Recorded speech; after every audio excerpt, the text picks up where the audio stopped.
Growing up, I always had the impression that the house I resided in was haunted.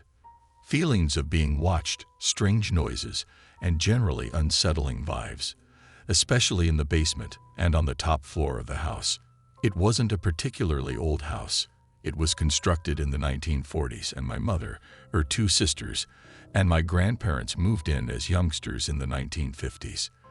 Before them, only one family lived there: a mother, a father, and one daughter. More on that later. As a result, I never thought of it as a traditional haunted home. It just seemed too new to have a swarm of restless ghosts in it. Nothing out of the ordinary happened to me as I grew up, other than strange vibes and scary feelings of being watched. I'm 31 years old and haven't lived in this house since I was 19. I took my girlfriend home for Christmas this year to meet the family. She and I had previously discussed scary encounters, and she informed me that she had several creepy events as a child. She could see and converse to people in ways that no one else could. Apparently, dead folks. This worried me, but she said that it hadn't happened in a long time, but she is in tune with individuals and the world around her. I should also say that she informed me her mother had many of same events as a child. Now, when I brought her home for Christmas, I didn't think twice about anything she told me about her experiences growing up or the history of the eerie vibes I felt in the house as a youngster. So, on to the unexplainable. If that makes sense, the top floor of the house is really simply one big room with two beds on the opposite side of the room from where the stairs are. To go to the beds, you must turn and travel all the way across the room after ascending the stairs. So we're upstairs, laying in bed, attempting to sleep. My girlfriend's body is relaxing and falling asleep, just like mine. At that moment, what sounds like really loud, quick, rushing footsteps move from the top of the stairs across the room to the foot of the bed we're lying on, and a small hand grips my foot. I jerk awake and scan around with my eyes instead of sitting up, because I'm scared, but I don't see anything. This terrifies me, and I can feel my girlfriend jerk awake as well, but nobody of us moves or makes a sound. We lay in silence for a few moments before I summon the nerve to ask her if she was awake. She confirms, then asks if I heard and felt that. "What do you mean?" I ask, attempting to rationalize what has transpired while being impartial about the situation. She goes on to say, "It sounded like someone ran across the room and then grabbed my foot." Yes, I did hear and feel that, I confirm. We both nervously chuckle about it and try to figure out what caused it. Now, as I should have said before, I have an 11-year-old younger brother who still lives at home. He's not prone to pranks or scaring people, but I immediately suspect he's involved. But I can't think of a way he could have seized my foot and slunk out of the room and down the stairs without being noticed or making a sound. Finally, I tell my girlfriend that I'm going downstairs to see if anyone is awake or if they have heard anything. I turn on the TV in the room, and she tells me urgently to hurry up. When I arrive downstairs, I discover my brother half sleeping, eating late-night munchies, and watching TV. I asked if he had heard anything or made any noise down here. He glances at me sleepily and asks, "What are you talking about?" No. He wakes up a little after glancing at me and noticing how afraid I am. I tell him what happened, and I can sense he is now terrified. He goes on to say that the strangeness supposedly increased after I moved out, but he didn't want to bring it up and scare my girlfriend. He'd never mentioned any of this to his buddies, but apparently one of them was using the downstairs bathroom, and while washing their hands, looked up in the mirror and saw what they described as a little girl standing in the shower. This frightened me a lot. He then tells me that my mother recently had a party at which she invited a psychic to give everyone readings. When my mother entered the room to retrieve hers, the psychic inquired, "Who is the little girl with you?" Keep in mind, I'm standing in my underwear and t-shirt in the middle of the night, hearing this for the first time, and it's a little disturbing to say the least.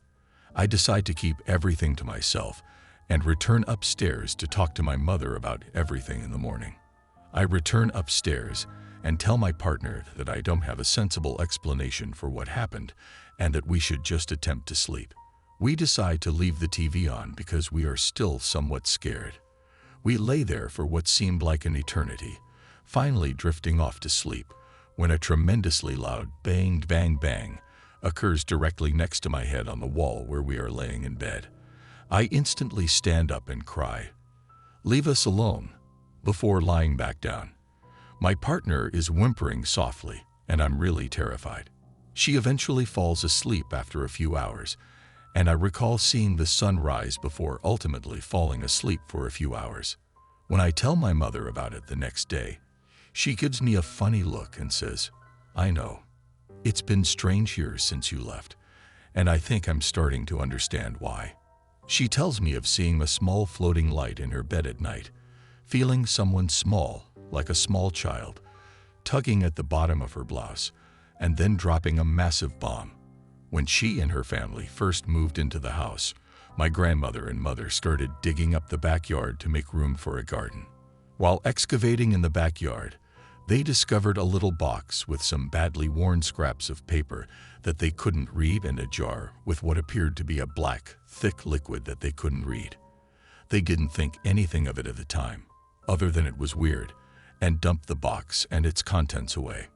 She and my grandmother believe, and this is all speculative at this point, that the girl who lived in the house before us became pregnant and got rid of the baby herself in the backyard out of fear of being a single teen mom in the 1940s. So, there you have it. I'm completely blown away at this point. What triggered the increase in activity? I have no idea. Maybe having my girlfriend around who is in tune with that sort of thing. I'm not sure. Regardless, it was terrible and unexplainable, and I'm now terrified of returning home for the holidays.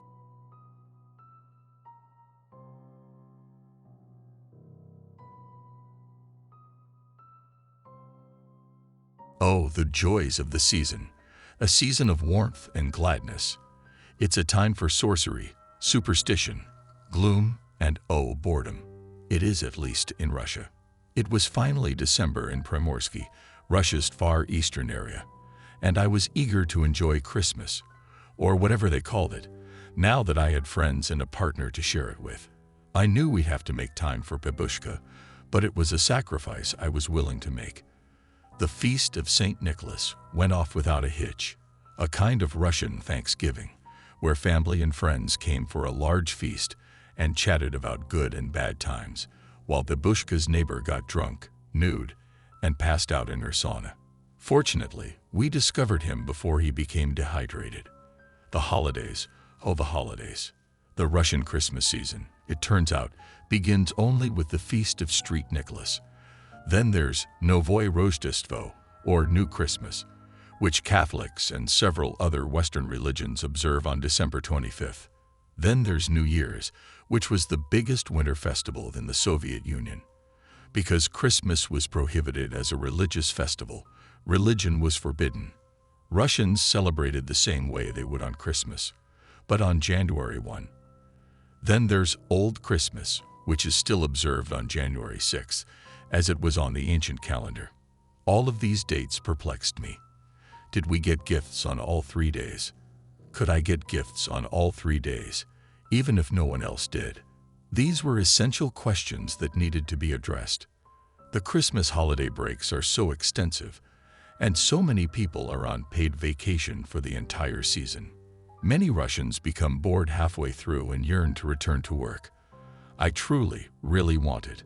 I also realized that Christmas and New Year's were typically superstitious times on the calendar.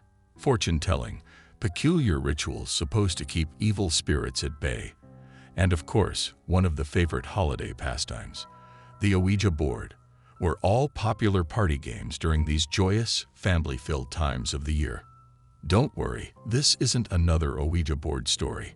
Tens of thousands of Russians participate every year from December to January. Babushka even had one, a conventional round one that appeared to be very old and had witnessed numerous seances over the years. It was around this time of year that I had my own Christmas terror. Despite the fact that Ludia and I were inundated with moving into our new apartment complex, We spent as much time as we could with Babushka. We spent almost every weekend in her dacha discussing the various holidays and how we'd organize and schedule each one. Babushka's family was an old and established Russian Orthodox family. Thus, they traditionally gave gifts in January. We eventually agreed on a compromise in which Ludia and I would celebrate on December 25th, and her grandmother would celebrate in January. We got our gifts on January 2nd and hired a cab to drive us to the village.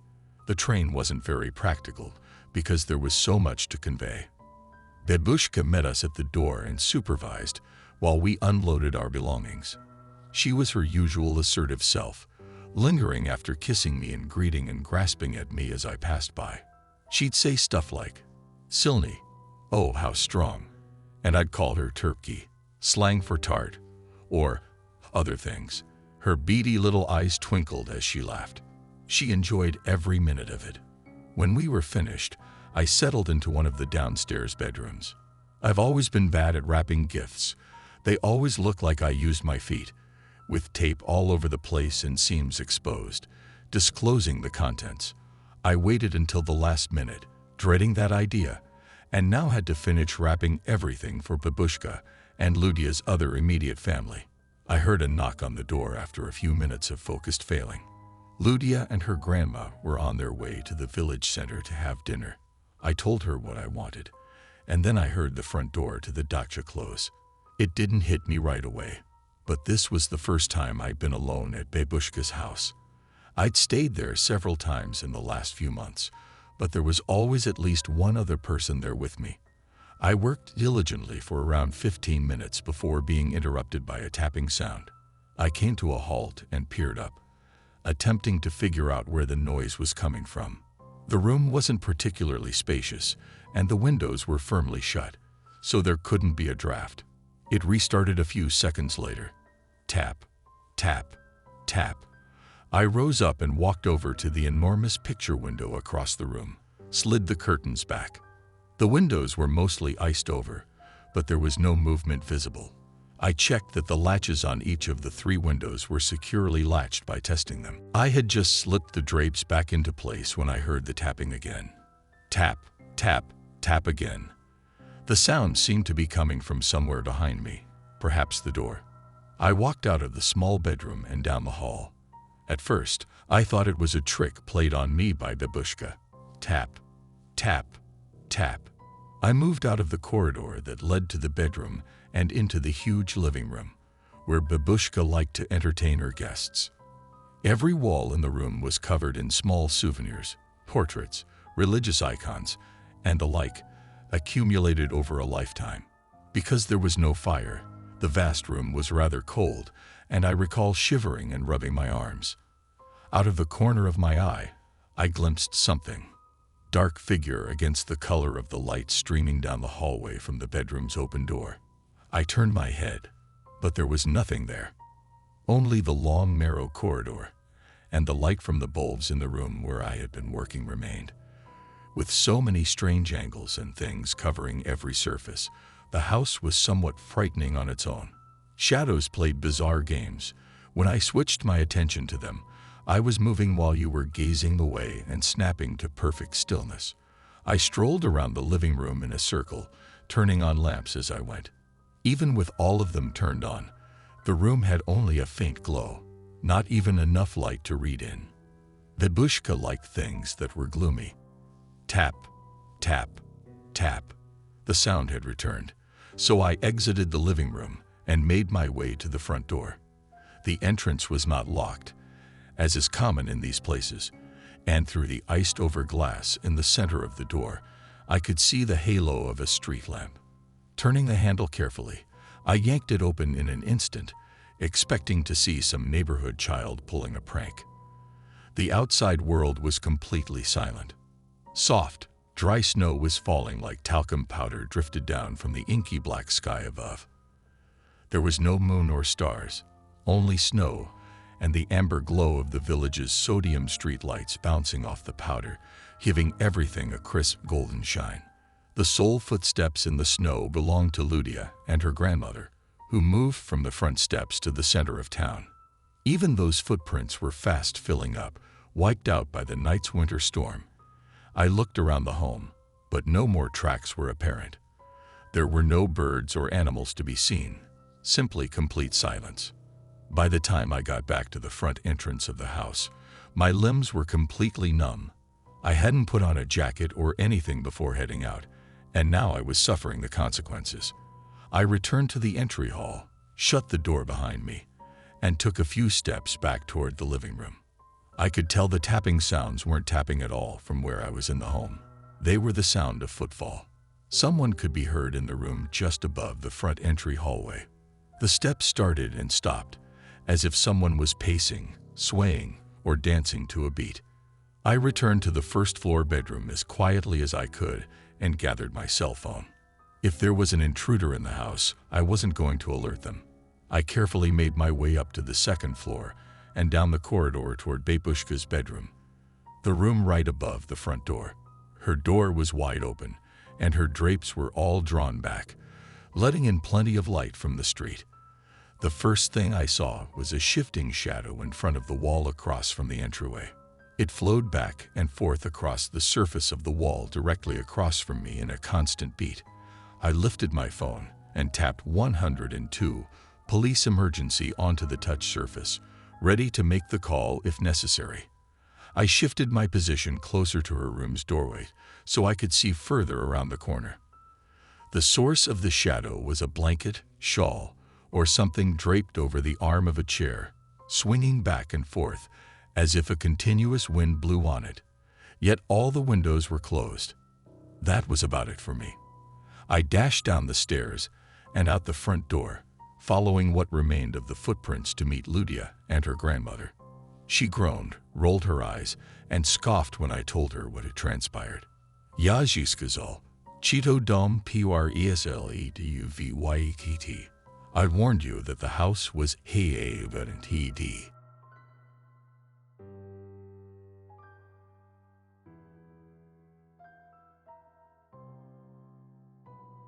My weakness was always power.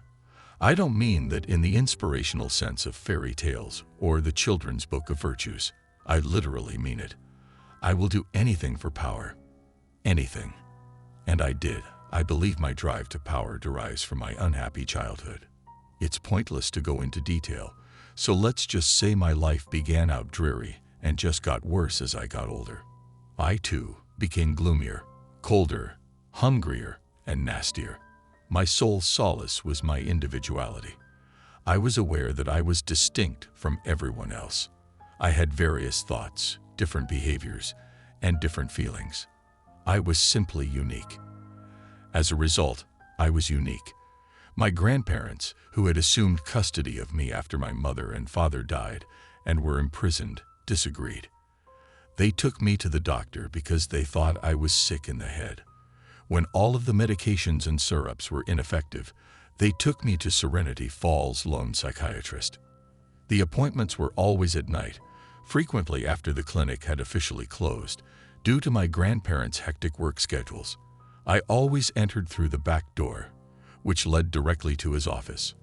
I'd known him for 3 years and anticipated to see him for many more, but I was mistaken. I strolled into the workplace one day. Instead of the delightfully chubby, reassuringly immovable Dr. Horner, I found myself staring at a man with a strangely blank and hairless face. "Good to meet you," he said. The voice perplexed me. It moved between alto and tenor registers and may have been either masculine or female. "My name is Dr. Yihawa. I'll be in charge of your rehabilitation from now on." "Why?" "Dr. Horner is no longer alive," he whispered quietly, his lips pursed. "Suicide." I couldn't say anything because I was too stunned.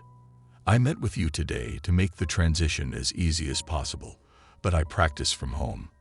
From now on, we'll have our appointments there."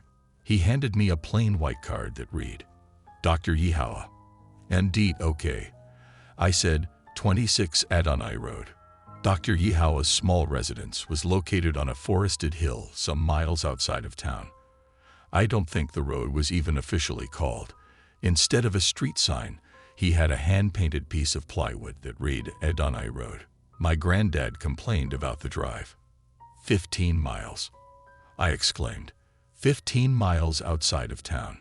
What exactly did you do to Dr. Horner? He growled.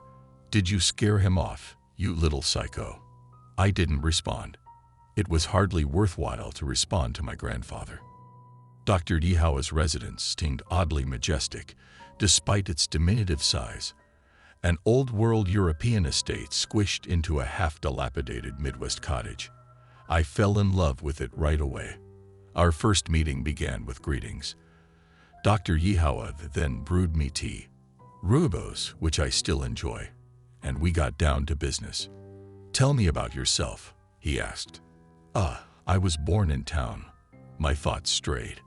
There was so much to see and so many colors to absorb. Deep, chilly sea colors include indigo and silvery blue, glassy green, black, and darkest gray. I'm at the clinic. The old one. By the river. Yeah. His eyes was drawn to his desk. A collection of glass bottles took center stage. They matched the room's colors. Blue, black, gray, and green. He took one and slowly rotated it. Within, liquid sloshed. That building is part of the treatment plant complex now. Cool, he said after a long minute of staring at me. I was anxious for the first time in my life. He then placed the bottle on the ground and folded one leg across the opposing thigh. Please tell me, do you enjoy inflicting pain? I scowled. Do I enjoy hurting people? Dr. Horner's notes stated, no, I replied. But yes. Another lengthy pause, like taffy, stretching into the air. I like being in charge, I explained. Scaring and hurting people makes them believe you're in charge. I discovered that when I was very young. My enthusiasm faded. My father feels that style of thinking is insane. That's probably why I'm here. Dr. Yihawa stroked his thick yellow hair. It was thick and smooth, cut in a wonderfully vintage manner somewhere between Farrah Fawcett and Sonny Crockett. Do you want me to tell you something? His sexless, blank face virtually gleamed with delight. Crazy is a label that weak people use to describe powerful people. People like me.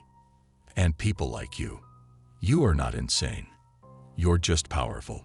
Excitement blazed through my veins, burning them with a wonderful fire. I was aware of it. My granddad says. You're weak, granddad, he scoffed. The powerful resent the weak. Do you know why I accepted your case? He leaned forward and crossed his other leg. His eyes were practically on fire, as if they were in love, or someone whose dream is coming true in front of his eyes. I want to strengthen you. As powerful as I am, if you're worthy, you can go much stronger. Those wild, flaming eyes rendered me immobile. His face lit up with a little smile. Are you sure? I am, I said. He took up the bottle once more. This, he explained, is medicine. It was built right here in Serenity Falls by myself. It will assist you in reaching your maximum potential, he said as he passed the bottle across the desk. I gave it a skeptical look. I'm a flawed person, but I'm not foolish. Neither now nor then. I knew it was all wrong, but did I care? How should I take it? I inquired. I'm in my office. There are a total of 26 dosages, 1 per month for 2 years and 2 months. What exactly does it do? The doctor grinned. It gives you power. Take it. I drank from the bottle after uncapping it. It was only water. Water that is clear, pure, and extremely cold. Part of me felt enraged, but another part was interested. You're not a therapist, are you? I'm a specialist for exceptional folks, he explained. Are you unique? I didn't respond. He smiled after a long pause. Good. I've got a task for you. Consider it homework. Okay. Imagine yourself as a powerful entity. Every night before bed. Okay. He was keeping a close eye on me. That'll suffice. We're done for the evening. Our next meeting will be in a week. To be honest, I quickly started to like Dr. Yihawa for his steadiness, understanding, acceptance, and of course, the compliments he bestowed on me. Our discussions were always scripted. Pleasantries, ruboes, and lengthy discussions about power, potential, and vulnerability. Every fourth appointment, I drank a bottle of the doctor's medicine water before receiving a homework assignment from him. Meditation and other darker practices were among them. Things like gaining control by emotional means, such as manipulation, as well as physical means. It wasn't hard. Everyone, even my parents, was already afraid of me. I'll spare you the details since I don't want to reveal the secret of my success, but with the doctor's help and drugs, I was able to whip my grandfather into shape in a matter of days. Others soon followed. Teachers, students, and neighbors. And I nearly killed a man. Calvin Timms is a sniveling, pathetic piece of trash. He refused to bring charges since I wielded so much control over him. It was incredible, unreal, intoxicating. I was powerful, owing to a blank-faced doctor and his magical water. Dr. Yihawa inquired after the 9th dose. What is the most powerful thing you can think of? Having complete control over everything. You've got it wrong. What images come to mind when you think of power? To put it another way, who is the most powerful being? You. Powerful, he said again. Omnipotent, almighty. That brought back memories. Grandma enjoyed going to church and pleading with Father God Almighty to preserve her wild grandchild. God, I suppose. Yes. Dr. Yihawa's eyes flared once more. God is the source of all power. God is the source of life. Water is also a part of life. He smashed the empty bottle against the desk. Water is essential to life. God is life. God is the source of all power. I created God and immersed him in water. Right now, in these little bottles, just for you. He smiled. One day, that will change. So, you're going to turn everyone into me. I wondered but didn't say. No, not everyone possesses great power. My medicine only works for the powerful, he said with a faint, contented smile on his face. On the deserving. I thought about it for a long time. He chose me because of my natural strength. His drugs and therapy would boost my strength, improve me, make me perfect. However, I was not alone. I wasn't anything special. There were others who felt the same way I did. There are plenty others. It did not sit well with me. But I didn't have a choice. It was better to be one of the few than one of the weak, so I said, okay. Perhaps the doctor picked up on my deceit. Maybe he just changed his mind. Whatever the reason, he was gone when I arrived for next week's visit. The house had been emptied of everything but the remaining bottles, which were put in a box with a note that read, "Remember to take your prescription. Remember to be strong." The last of my excitement, of my warmth, evaporated as I glanced at the bottles. My dreary life only got bleaker and worse from there, reaching depths of desolation I couldn't fathom. In my mind's eye, I imagined Eleanor as Wisconsin's winter landscape, frigid, hard, and bitter, with the occasional glimpse of cold winter light on beautiful ice. 6 months after my final dose of medication water, I met her. I was 18 years old. Our marriage was doomed from the start. I was too cold by that point, too shattered and empty. I resembled a shark, endlessly moving, always looking for something that can bring bliss. But I'm the same as my parents. I don't feel happy. I only take it from Eleanor. I shattered her, savoring the way the brightness in her eyes dulled a little more each day, relishing the new delicate wrinkles gradually etching their way into her young face, waiting for her joy, her softness, to fade, revealing the cold, broken, true thing beneath. That is something that no one wants to comprehend. Happiness is, at best, an illusion, and at worst, a delusion. Happiness does not exist. However, power exists. Forcing someone to admit this truth is a form of power in and of itself. Eleanor was under my control, but it was a minor power, useless, worthless. Boring. So I left her. Worthless as it was, I didn't like giving up my control. So I extended it as long as I could by first impregnating her. I feigned to be ecstatic. I pretended to be different. I joined the military because it was the best option I had. It's for us, I pretended. For our baby. I waited for the light in her eyes to fully relight before extinguishing it. I hate you, I declared. And I despise it, I said, pointing at her tummy. She recoiled, her eyes huge and hideous. I'm doing this to avoid you. If you come after me. I faked a delicate giggle. Do you remember Calvin Timms? She stared at me like a tortured deer caught in headlights. That's nothing compared to what I'm going to do to you. Eleanor died that day, I was certain. It made me proud at times. It made me feel unsure at times. But for the most part, I didn't think about it. The control I established and wielded over her was comprehensive, but ultimately pointless. It was also completely forgettable in comparison to the power I developed and enjoyed in the military. I'll spare you the details of Dr. Dihawa's assignments, just as I'll spare you the intricacies of my military service. Suffice it to say, I found it extraordinarily simple to build and wield power, particularly during deployments. The military is comprised of people who have been purposefully broken down and rebuilt in order to obey a leader. They admire leaders. They only need the right one. And I shaped myself into that person. I even managed to operate under the radar, which added to the allure of my power. It had an ethereal quality to it, beyond all comprehension. I would have given anything to witness Dr. Dihawa's pride in seeing how far I'd come.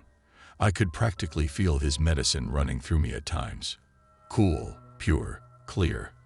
I could go on, and I probably would have if it hadn't been for a faulty link. The weaker people despise the powerful. My empire was taken down by a very weak piece of garbage. I narrowly avoided a court-martial through manipulation and influence, that is, through the authority and influence I had methodically established throughout my career. I was discharged dishonorably and returned home. I quickly realized that my strength and serenity falls had vanished. Nobody recognized me. I passed Eleanor in the street a dozen times, and she never recognized me. To my dismay, she appeared joyful, tired, but happy. Her smile was guarded but brilliant, and her steps were light. I hadn't suffocated her after all.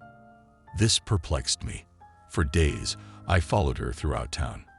I quickly understood that a child, our child, had undone all of my work.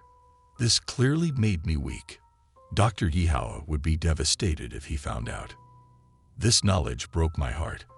I withdrew, burying myself in my heart's frozen winter landscape. It was secure inside. Empty. Control. Ice that is smooth, unbroken, and emotionless. Then, not long ago, I received an email. The sender was a young man, a local student with my surname. It turned out to be a youngster looking for his father. Is your mother Eleanor? Even though I knew the answer, I wrote back. Yes, he responded. And there it was. An avenue, a plan, to correct my error. We corresponded via email for a while. I pretended I was unaware of his existence. It was less complicated than the truth. We eventually agreed to meet. I emailed him my phone number, and soon after, my phone called. Hello, I inquired, expecting my son. Instead, I heard a high, steady voice that moved between alto and tenor registers. Dihawa, doctor, I heard you'd come home. The ice in my heart cracked apart, revealing a volcano beneath. Confusion, excitement, and love burst forth, leaving me speechless. How? Dr. Dihawa laughed. It wasn't tough at all. I've been keeping track of your accomplishments, and I'm pleased. I'm so proud of you. My heart flooded with joy and excitement. I'd finished it. I'd made him proud. Will you pay me a visit? He asked. Of course. We met beside the river, near the water treatment facility. I drove up and found him standing on the coast, silhouetted by the harsh moonlight. He hadn't altered much. The same hair, wig-like in its out-of-date beauty. He smiled with the same smooth, androgynous face. His eyes sparkled with tears. "You appear to be quite powerful. Almost perfect." That single word jolted my heart. Almost. Almost, he said again. "Here." He dug into his coat and pulled out two similar glass bottles. They reflected the moonlight and glistened like silver. For a brief moment, I was a teenager again, bewildered and horrified by my new therapist. "You need one more dose." "Why are there two?" He put one in my hand.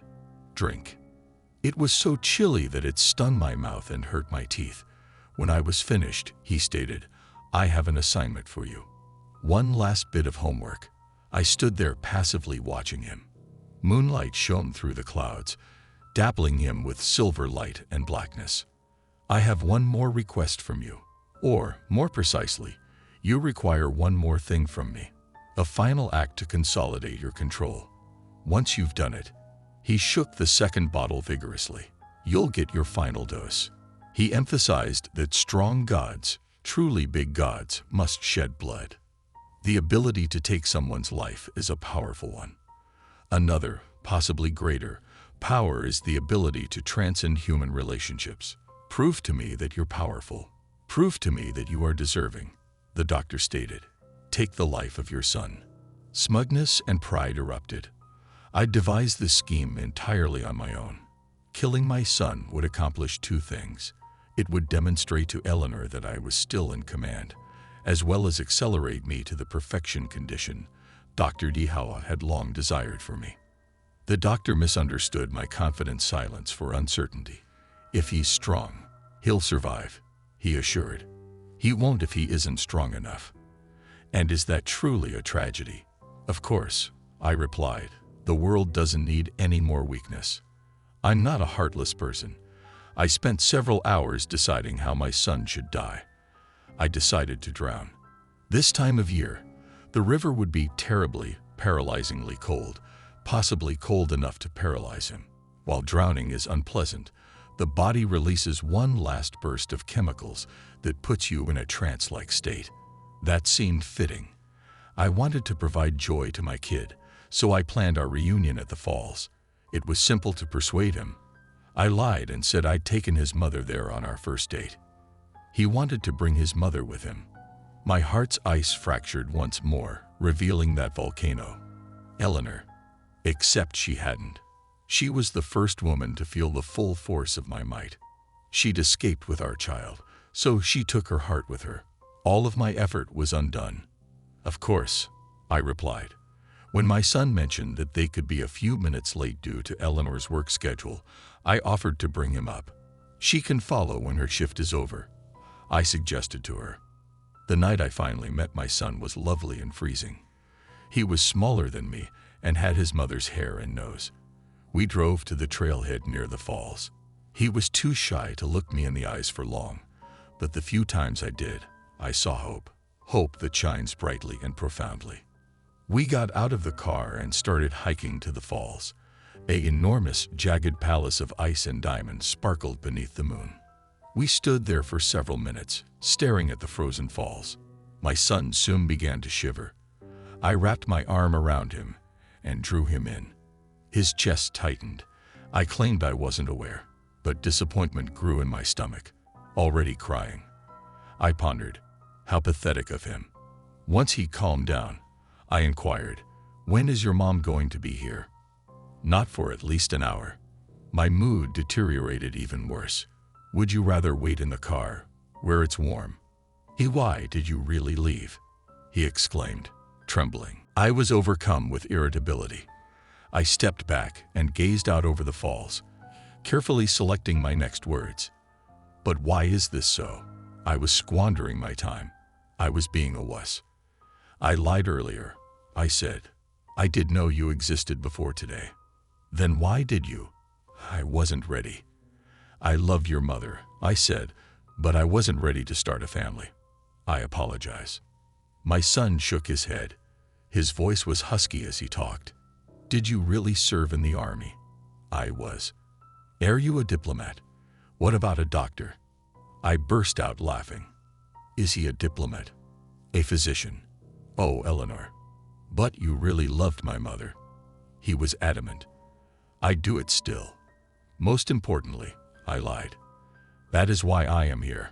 But I'm still not ready to start a family. I don't think I'll ever be. The devastation in his expression gave me a completely different type of power. I wrapped my arm around him and drew him in closer. Then I took a step nearer the railing. It'll only be cold for a second. You won't even notice it after that. It'll just be like falling asleep. He began to fight. I want to go back to the car. Everybody wants something, I continued, but not everyone is willing to do what it takes to get it. I threw him over the railing and into the icy river. With a shudder-inducing crack, he landed on the ice. The ice gave way under his weight, and the flood dragged him under. For several minutes, he struggled and fought. I willed him to succumb, to have that last burst of bliss and die. After a while, he fell still. I waited another time to make certain. Then I turned and drove away. When I got into my car, I felt strangely light. Empty. Not in the least godlike. Not at all potent. In fact, my anxiety increased with each passing minute. Then I became terrified, and for the first time in my life, I panicked. I dashed out the door to the doctor's office. The plywood sign had long ago vanished, but I managed to track it down. I stepped inside despite the fact that it was dark, with shattered windows and dry-rotted siding. Dr. Yihawa was waiting for me, and the relief I felt was incredible. I imagined the doctor's final medication, probably nestled in his coat. He'd give it to me, and I'd be finished. Would I be completely powerful? He questioned. And I nodded. Do you feel powerful? In the shadows, his face was colorless porcelain, a mask that is no longer alive. Fear enveloped me. Even as relief was coursing through me, my skin began to crawl. He recognized how I was feeling. He smiled as he said, and no, I'll never forget that smile. Little, prim, and incredibly white. Then, I'm afraid you're neither worthy nor powerful. I was mistaken. You are frail. With his disdain, disappointment, and rejection by the one dad I'd ever had, a lifetime of worry and horror crashed upon me. It was a nightmare come true. Hours and hours of indescribable horror. It was daybreak when I finally came to. Dr. Yihawa had vanished, leaving my shoes and clothing drenched in frost. I promptly left town, but not before knowing that my son was still alive. After all, I hadn't killed him. I wasn't anything special. I had failed. All that effort, all those years of Dr. Yihawa's drugs and therapy, and I still failed. And I did it, but it wasn't enough. I guess nothing is when you're as frail as I am.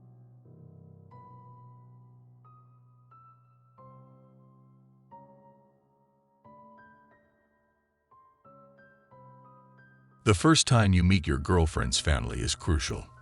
Maybe they'll become part of your family as well. You must be amusing and charming, but not so amusing or charming that it appears forced. You don't want to be a forger or a swindler. I couldn't help but feel nervous when I approached Mabel's relatives. I had dated a lot by the time I was 25, and I knew she was the woman of my dreams. She was gorgeous, successful, and lovely, and she was the most supportive and generous person I had ever met. We had been dating for a little more than 2 years, and I felt completely at ease with her. We could be our true selves to each other all the time. Her parents, younger sister, and older brother used to live in another nation, so we never got to meet. We talked a few times on Skype and FaceTime, and they didn't appear to dislike me. But it's not the same thing. When I arrived on Christmas Eve, they were already at Mabel's huge, modern suburban home. I despised myself for not arriving first, but no one appeared to mind. "Hi, Jonah." Richard, her father, opened the door for me, shook my hand enthusiastically, then decided that wasn't enough and half-hugged me, slapping me on the back. "What a businessman. Don't be concerned. Mabel informed us that you had to work today." His warmth both surprised and relieved me. He was really attractive for a man in his 50s, I presume. Richard, like Mabel, had auburn hair and was tall and fit. He directed me to the other members of the family in the living room. "This is Jonah, Martha, Bernie, and Fred. Doesn't it look even better in person?" He firmly clapped me on the back once more. "Look how good you look in this suit." Mabel's mother, Martha, was pleased to see me and kissed both of my cheeks. She didn't look a day older than 35, and she smelled precisely like her daughter. After hugging me, she exclaimed, "This one's a keeper, Mab," to the general direction of the kitchen. The tiny sister came next. Bernie was about 15 years old, blonde, and had her mother's face engraved in white marble. She smiled and rolled her eyes, indicating that she thought her parents were too much, but in an endearing way, and extended her hand. "It's a pleasure to meet you, Jonah. I hope you have a good day today." Fred was the last but not least. He was one of the most attractive men I'd ever met. Richard and Martha complimented me, and while I know I look okay, I'm nothing compared to him. He was tall and powerful in both arms and legs. His trousers and button-up shirt looked fantastic on him, fitting him like an Armani model. His hair was glossy, and his teeth were absolutely straight. I'm not ashamed to admit that if I wasn't only interested in girls, I'd fall for him.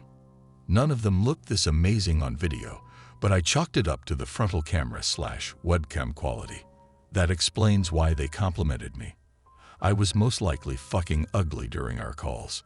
"Please have a seat, son," Richard said, motioning to a chair. "Mabel will change and will be here in a second." We had a terrific time conversing, switching between many amusing topics and getting to know each other better.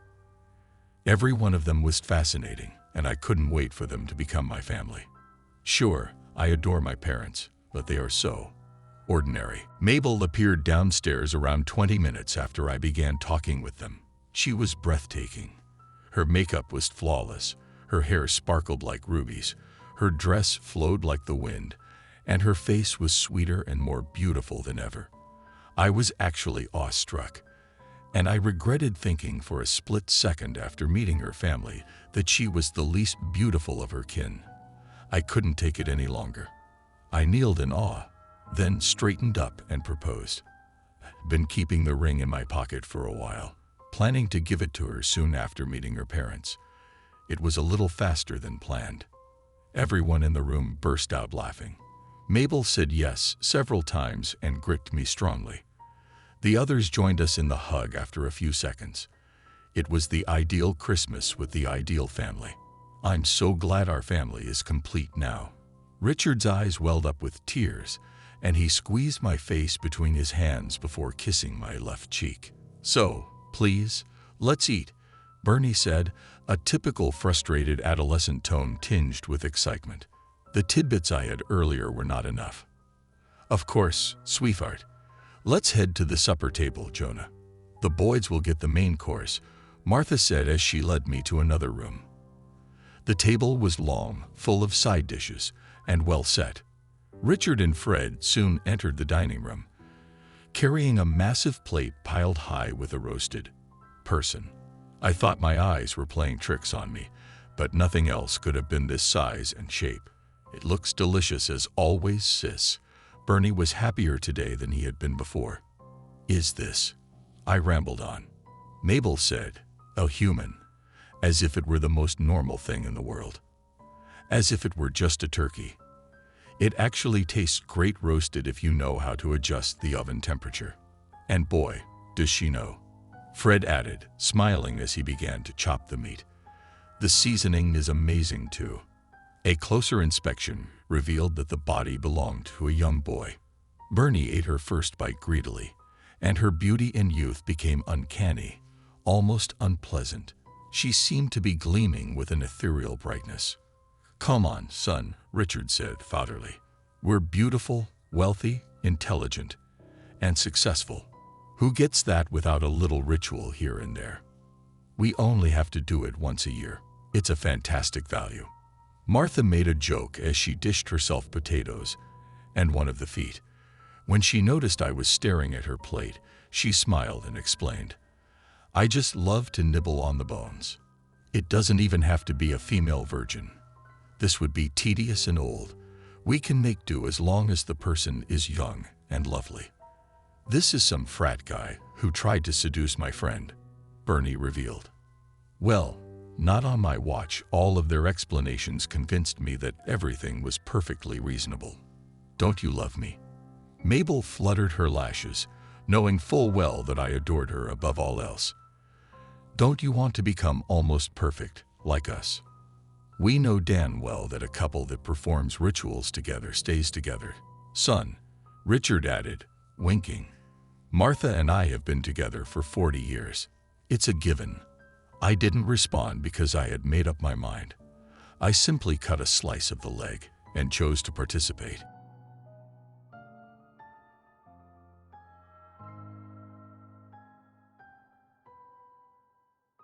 Donald opened the front door to see who had called. There was no one on the enormous house's porch or the path below. He looked around, scanning the street, but there was no one there. Maybe some teenagers were pulling pranks, but Christmas seemed like an unusual time for such actions. It would have made more sense to him if it had been All Hallows' Eve. He then lowered his gaze. Donald looked at the gift box with interest. It sat before his feet, nicely wrapped and mysterious. The person who had presented the gift had not wanted to wait for the thank you. It was strange behavior. He wasn't the type to accept a gift or charity. He was still living on his father's money, which had come from his grandfather. Donald had never worked in his life. He had no motive to, and if he cared enough to marry and have children, his child would have no incentive to either. Donald discovered his interest as a result of his never-ending boredom with being independently affluent. His pastime was a secret, as are most of the rich's affairs, and now that he was staring at this unusual present box, he couldn't help but wonder if it wasn't any longer. He took a step around the box and down the first few steps of the porch, where he stood and surveyed the yard, bushes, and trees. His eyes searched for probable hiding spots, but came up empty. Donald shook his head in disbelief. Whoever delivered the gift must have rung the doorbell and fled as the devil pursued them.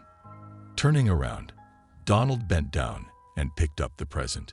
He then carried it back into the main mansion. He shut the door and locked it behind him. Donald, unlike many others of his class, did not employ servants. Servants were equipped with extra eyes and ears. They were loose ends and potentially incriminating chances he didn't want to take. He was unemployed. He had no reason not to clean up after himself. That was all part of the enjoyment. Donald made his way through the silent home. For the time being, he set the parcel on a table. He had to inspect the attached tag before he could force himself to move away from it. Of course, there was no name on it, and he hadn't been naive enough to assume differently. All it said was, "I recognize you." It was an odd thing to say to one of the town's only millionaires. Of course, they recognized him. Everyone knew exactly who he was. He was all over the place. He or his father owned the majority of the town. He'd never met a single person who didn't know who he was. It made his activity even more delightful. Donald, on the other hand, had not yet opened the present. He wanted to do it correctly, to enjoy the moment. He wanted to have fun with it. He realized, without being informed, that the present was not an act of compassion. He reflected about this as he entered the sitting area and stoked the fireplace. He then went to get a good glass and an even finer bottle of Merlot. He brought them into the sitting room and set them on the end table next to his favorite chair, wrapped in the warmth and brightness of the fireplace. He proceeded to get his corncob pipe and a bag of fresh tobacco to fill it with. Only then did he seize the gift and carry it inside the sitting room.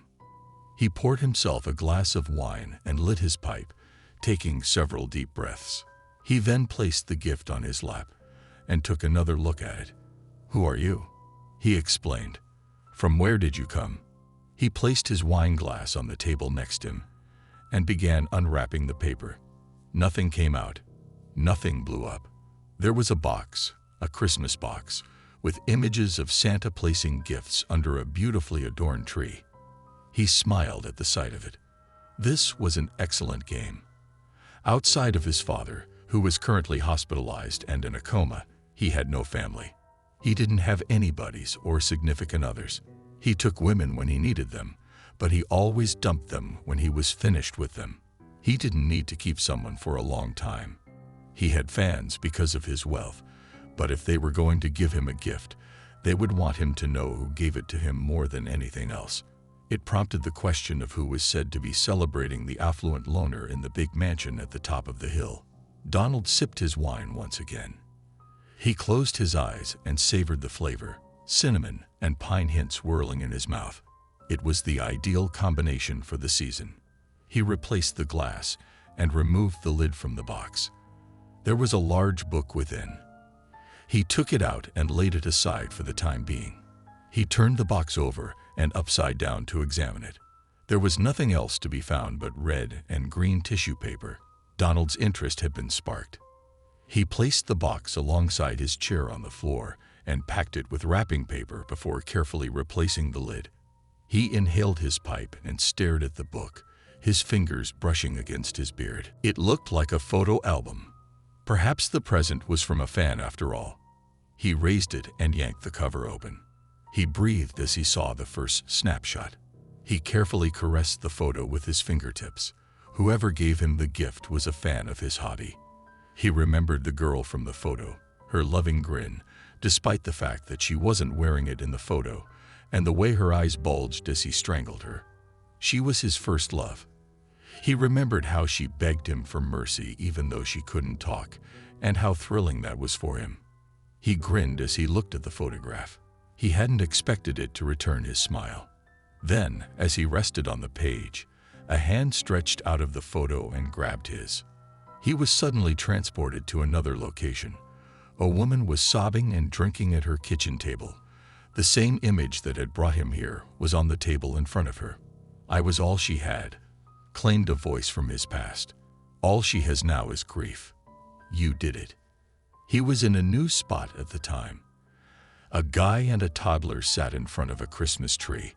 They were putting up an ornament with the face of the deceased girl on it.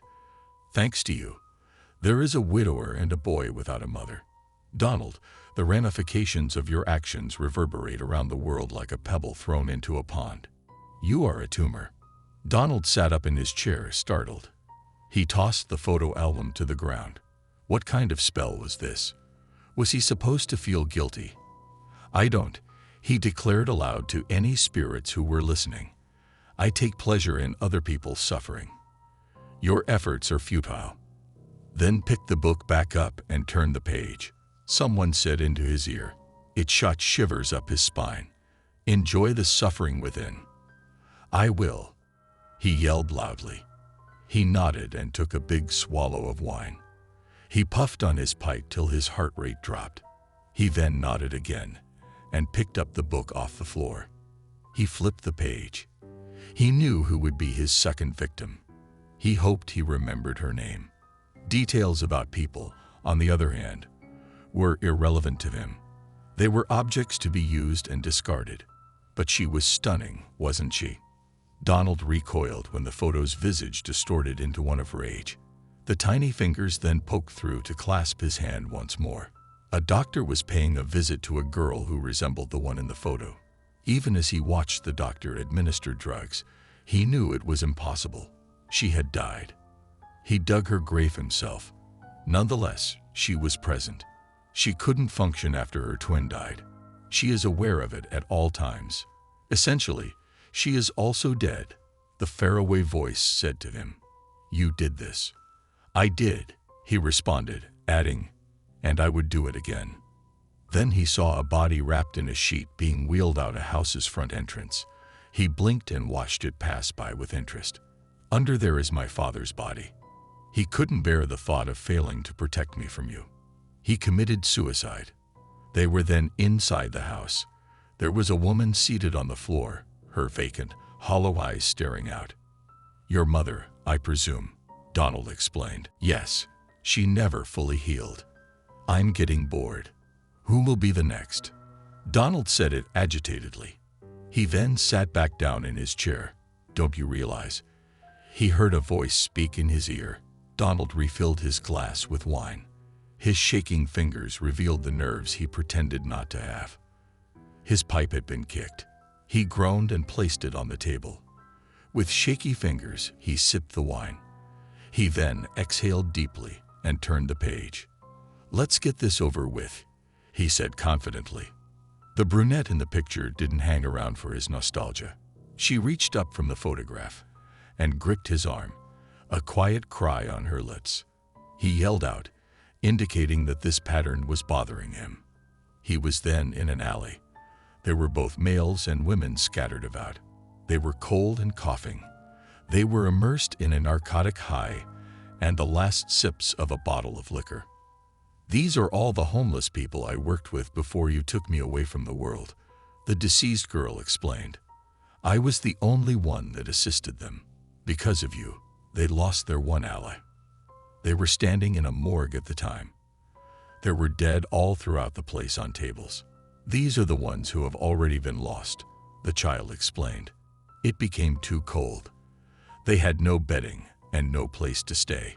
You annihilated them all." Donald grimaced as he lifted one of the sheets. "This one's just a child," he explained. "A child you killed," the ghost said. Donald made a shaky motion with his head. "I have never killed a child." "Yes, you have. You have done so much harm by removing good from the world. Donald, you are poison. The poison that murdered all of these folks." Then he was back in his chair, deeply breathing. He took a peek around the room. He didn't see anyone, but he didn't feel alone. His seclusion had been taken away, and his peace had been polluted. He was both angry and worried at the same time. "I'm done with this game," he declared. Then he set fire to the photo album. As it burnt, he snarled and lifted his wine glass. "Cheers," he said as he sipped his drink. The fire was extinguished by a gust of wind that sprang out of nowhere. There were only a few wisps of smoke left. The fourth page of the destroyed photo album was turned. Donald yelled and hurled his wine glass at the fireplace, shattering it loudly. From the photo, a blonde woman in a sheer dress began to climb into the room with him. Donald made a shaky motion with his head. As she crept across the floor towards him, his breath seized in his chest. Her pallid hand then clutched his ankle. He was led to a residence where a woman was yelling at a youngster. She was hurling objects at him while he wailed. "Another child," he announced. "What exactly is this?" "This is my son," the ghost snarled. "I was a single mom. He was placed in the system and is currently being abused by foster parents because of you." Donald's lip curled. "Please tell me where. I'm going to murder this woman next. I can assist." "You're useless," the voice said to him. "You only cause havoc. All you do is destroy." He was then under a bridge.